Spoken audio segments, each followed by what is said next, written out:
Hey guys! Welcome back to Enchanted Costumes. Today's video is on the construction of the stockings and garters. I hope you enjoy. After a quick mock-up, I began by cutting out my custom stocking pattern.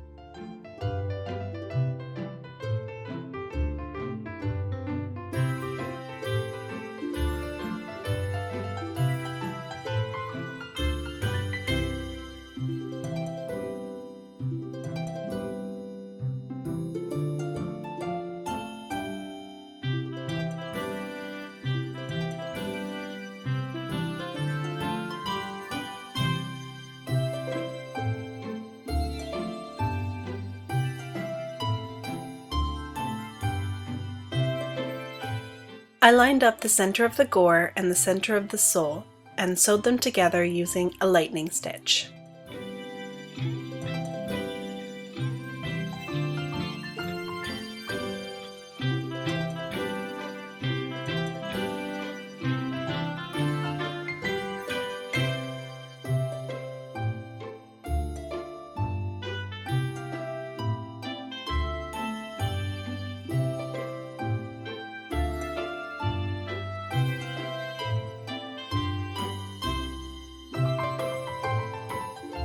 I then lined up the center back of the gore with the flat edge of the heel and pinned it in place.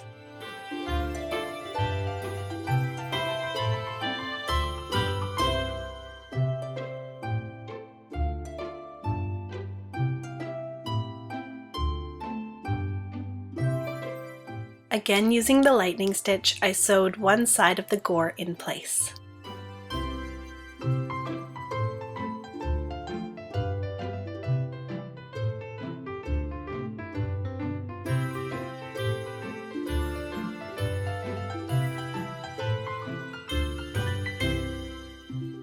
I then pinned and sewed the other side of the gore, stopping at the point where both seams meet.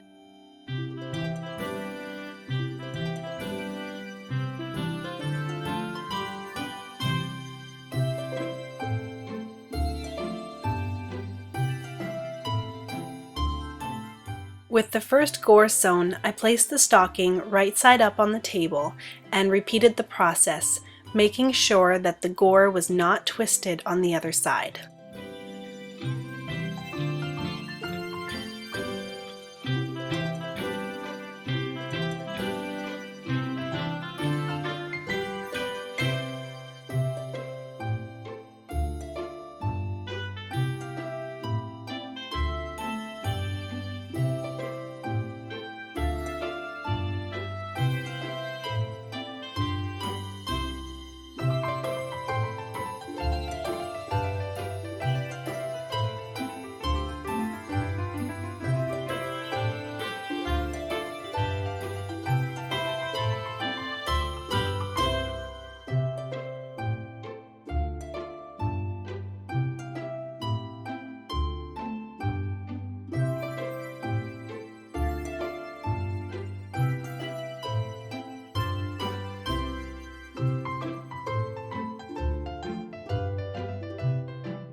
With the gores complete, I sewed the top and bottom of the foot together.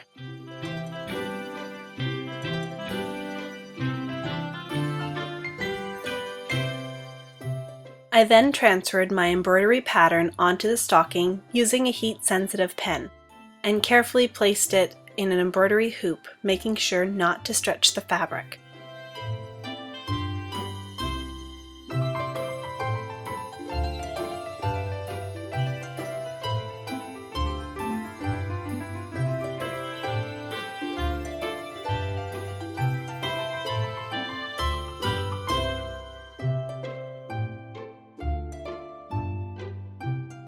Using an arm's length of embroidery thread that's doubled, I began my design starting with the stem stitch.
The second stitch I used was the French knot.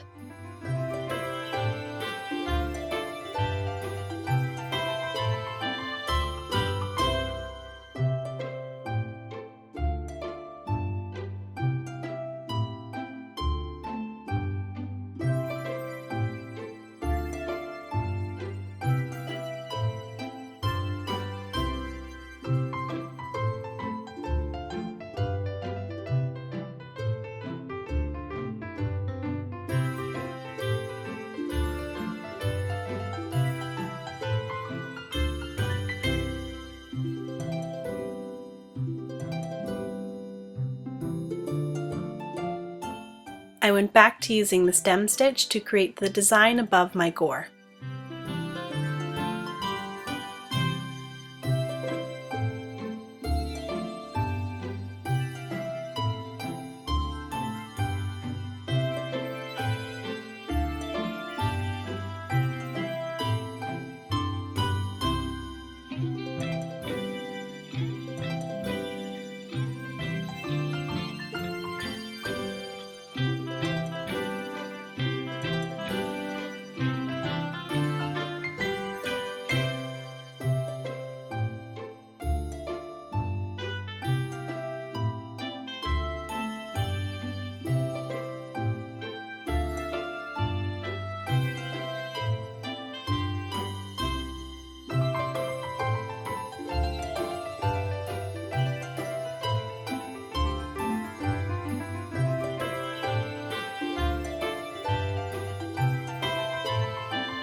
The third and final stitch that I used in this embroidery is called the Lazy Daisy.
I finished off the design with the French knots.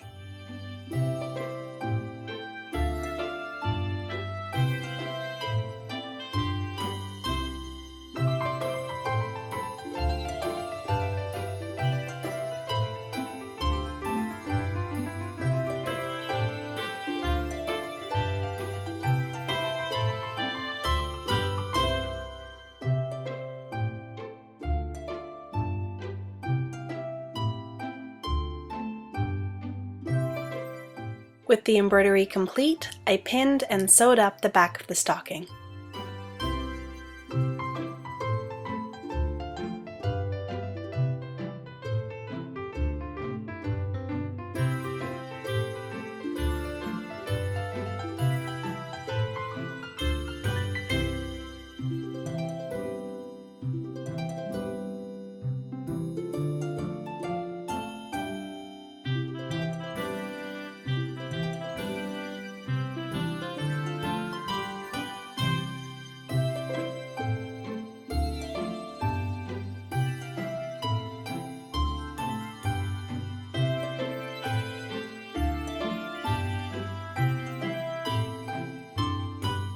For one garter, I cut one 12-inch length of decorative ribbon and two 20-inch lengths of twill tape.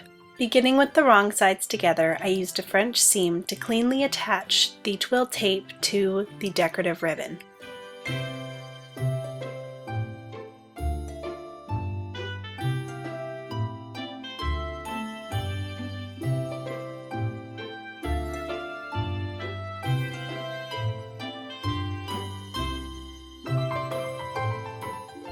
I then repeated the process for the other tie.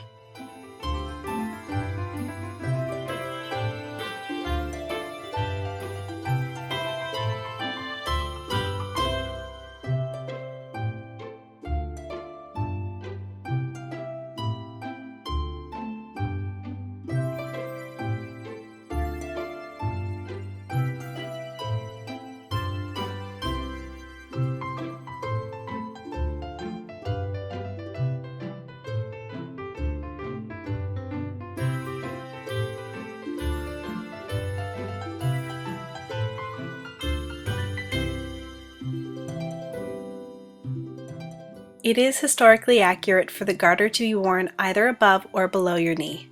Just depends on your preference.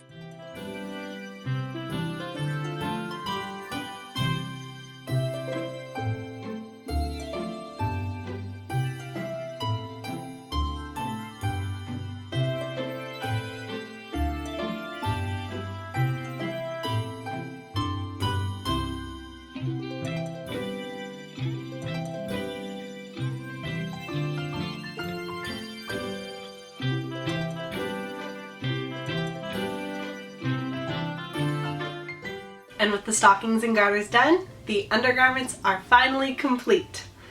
I'm pretty happy with them.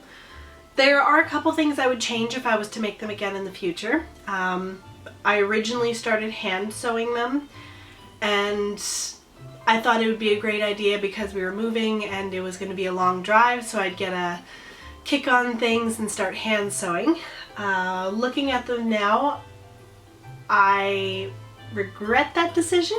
Well, no, it was a learning experience, so I don't regret it, but I realized that the stockings aren't quite as here, I'll show you a close-up.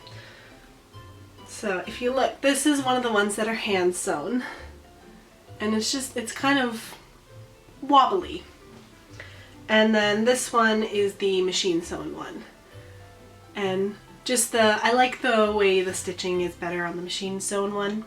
So that's something I would change in the future if I was to make them again, which is why you guys saw the stockings being sewn by machine instead of by hand. Now, when I was originally starting to hand sew my stockings, I couldn't find a lot of information on how they were done.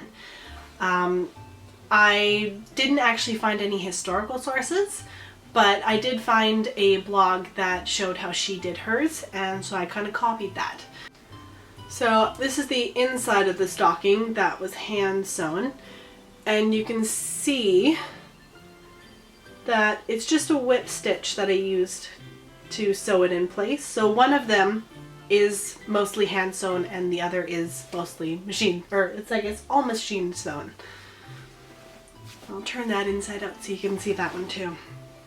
So for the machine sewn one, you can kind of see how the gores are there compared to the hand sewn one. So either way, I prefer the machine sewn one, but if you want to be more accurate, you can try hand sewing them yourself. I would like to try making stockings out of actual silk. With these ones, they are a knitted cotton, and so it does have quite a bit of stretch. With the silk stockings, they would be cut on the bias, so they'd still have a little stretch, but not the same amount as the cotton knit ones do.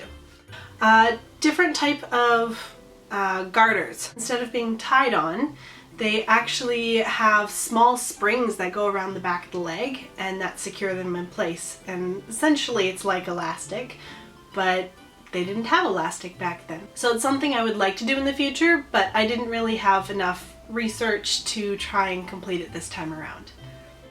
Now, if you guys are interested in drafting your own pair of stockings, I will post the link to a site that I used for drafting mine. It's pretty straightforward to follow. There are a couple measurements that you do need to make your own pair of stockings, obviously, but they will be custom fit to you.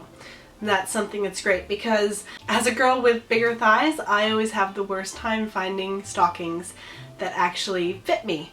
They'll get to my knee and they won't go up any higher than that. And if you guys are interested where I get my inspiration from, most of it's from Pinterest. I do have a board for my inspiration for my robe à la Francais, so I will leave a link for that in the description below. Well, I hope you guys enjoyed this video, and I will see you in a month. Bye.